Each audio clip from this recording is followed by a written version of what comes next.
আসসালামু আলাইকুম, সবাই কেমন আছেন? আশা করি সবাই ভালো আছেন। আবার অনেকে ভালো নেই, কারণ দেশের এই ক্লান্তি লগ্নে এক আন্দোলন হচ্ছে আপনার সরকার পতনের, এবং আন্দোলন হওয়ার পরে নতুন করে দেশ গঠন করা হচ্ছে। তো এরই মধ্যে আবার কি হলো, বন্যা প্লাবিত হয়ে গেল এই বাংলাদেশে অনেক কয়টা জেলা ডুবে গেছে, এবং বন্যার্তদের পাশে সবাই দাঁড়াচ্ছে, যার যতটুকু আছে সামর্থ্য দিয়ে সবাই আগাচ্ছে, যে যার মতন করে আগাচ্ছে। ভালো। এখন আসলে এটা সাময়িক, সারা জীবন থাকবে না। আজকে তারা বিপদে পড়ছে, কালকে আরেকজন পড়বে, কালকে আমরা পড়ব, এবং এভাবেই আমরা মানুষের পাশে দাঁড়িয়ে সাহায্য করবো, এটাই স্বাভাবিক। তো এটা থাকবে না, কিন্তু এই সময়ে এসে আনসার বাহিনী যে কাজটা করলো এটা মোটেও কাম্য না।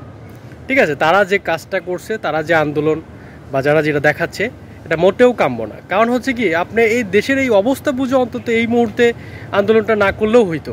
ঠিক আছে, এখন যদি আপনাদের মতো আরও অন্যান্য পন্থী যারা আছে, অন্যান্য মন্ত্রণালয় যারা আছে, বা অন্যান্য যে কোনো গোষ্ঠীরই মানুষ হোক, তারা যদি এখন আন্দোলন করে এই মুহূর্তে, এটা আসলেও যৌক্তিক হবে না।